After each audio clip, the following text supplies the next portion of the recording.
Welcome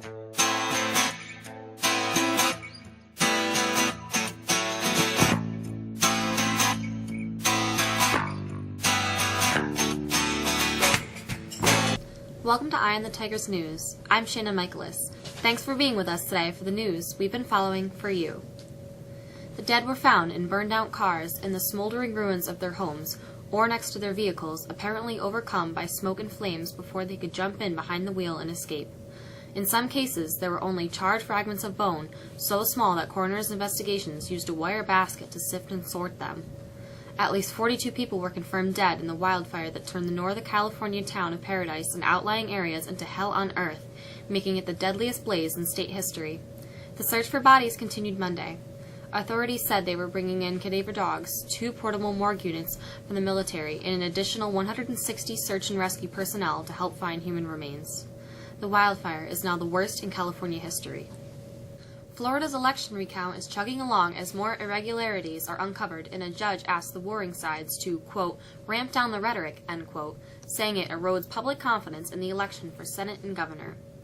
One county revealed Monday that it had allowed some hurricane-displaced voters to cast their ballots by email, a violation of state law. Another had to restart its recount after getting about a quarter finished because someone forgot to push a button.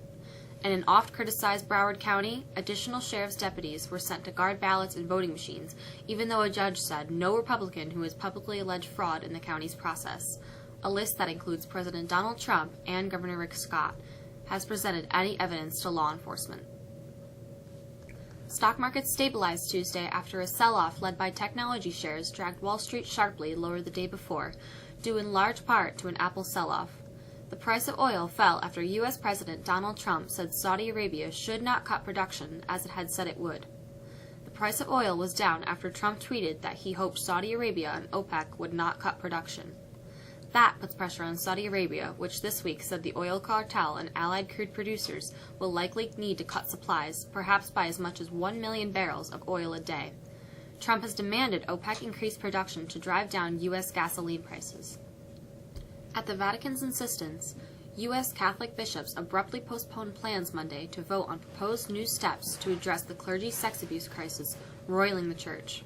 Cardinal Daniel DiNardo of Galveston, Houston, the president of the U.S. Conference of Catholic Bishops, said he was told on the eve of the bishops' national meeting to delay action until after a Vatican-convened global meeting on sex abuse in February.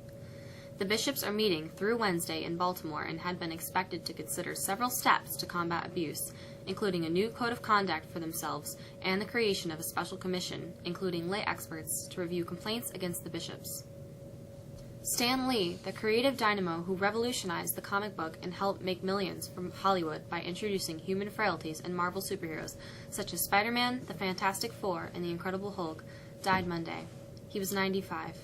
Lee was declared dead at Cedars-Sinai Medical Center in Los Angeles, according to Kirk Shank, an attorney for Lee's daughter, J.C. Lee. As the top writer at Marvel Comics and later as its publisher, Lee was widely considered the architect of the contemporary comic book. He revived the industry in the 1960s by offering the costumes and action craved by younger readers while insisting on sophisticated plots, college-level dialogue, satire, science fiction, and even philosophy. Move more, sit less, and get kids active as young as age 3, say new federal guidelines that stress that any amount and any type of exercise helps health. The advice is the first update since the government's physical activity guidelines came out a decade ago. Since then, the list of benefits of exercise has grown, and there's more evidence to back things that were unknown value before, such as short, high-intense workouts and taking the stairs instead of an elevator. Only 20% of Americans get enough exercise now, and the childhood obesity problem has prompted the push to aim younger to prevent poor health later in life. We woke up to some accumulating snow. How much can we expect? Here's Jolie with the forecast.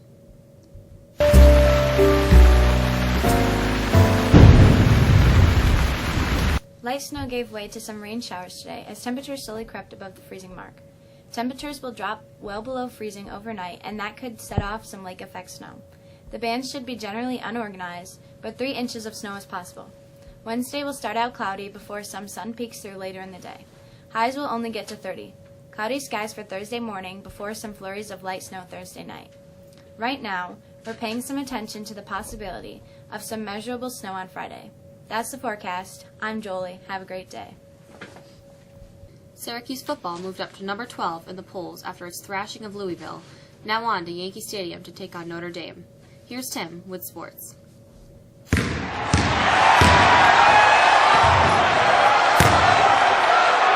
SU football would look to keep its win streak alive when it travels to Yankee Stadium to take on third-ranked Notre Dame. The Orange, 7-2, have already qualified for a bowl game. The only question is what level bowl game. If the Orange can take care of the Irish and then Boston College the following week, there's little question Syracuse will qualify for a New Year's Day bowl game. But they'll have to beat an undefeated Notre Dame team that has rarely been challenged all year. Syracuse basketball will head to Madison Square Garden on Thursday to take on former Big East foe Connecticut. The Orange is off to a 2-0 start after holding off a pesky Morehead State team last Saturday. Syracuse is still without Frank Howard, its starting point guard, who is still questionable for the game. Howard is nursing a knee injury. The game tips off at 7 o'clock on ESPN2. The Buffalo Bills released quarterback Nathan Peterman Monday, just one day after veteran Matt Barkley led the team to a road win in New York. Peterman started just 4 games in under 2 seasons for the Bills, after he was drafted in the 5th round of the 2017 draft. The struggling passer was ridiculed nationally for his penchant to throw interceptions. He attempted 130 regular season passes and threw 12 interceptions and just 3 touchdowns. Eli Manning showed he still has what it takes to lead the kind of game-winning drive that earned him 2 Super Bowl MVP awards. Manning capped a 75-yard with a 3-yard touchdown to Sterling Shepard with 53 seconds left, and the New York Giants snapped a 5-game losing streak by beating the San Francisco 49ers 27-23 on Monday night. The Giants, 2-7, have failed to capitalize on those late-game situations this season, losing 5 games by 7 or fewer points as a part of a disappointing stretch that has put 37-year-old Manning's status as starting quarterback in question. That's it in sports. I'm Tim. Have a great day. The Friends of Rachel Club has started a collection to donate to the Oswego City Animal Shelter. We would greatly appreciate any donations of old towels, blankets, pet toys, and pet food. This collection goes until November 16th. Look for the bin and the blue sign in the main foyer. There is a blood drive on Tuesday, November 20th in the high school gymnasium from 8:30 to 2:30. If you're interested in signing up, please find a National Honor Society member during your lunch or see Mr. Deckman in room 103. Get your Jostens yearbook for the 45 pre-sale online at jostens.com. That's it for us today. Thanks for being with us. I'm Shannon. Have a great day.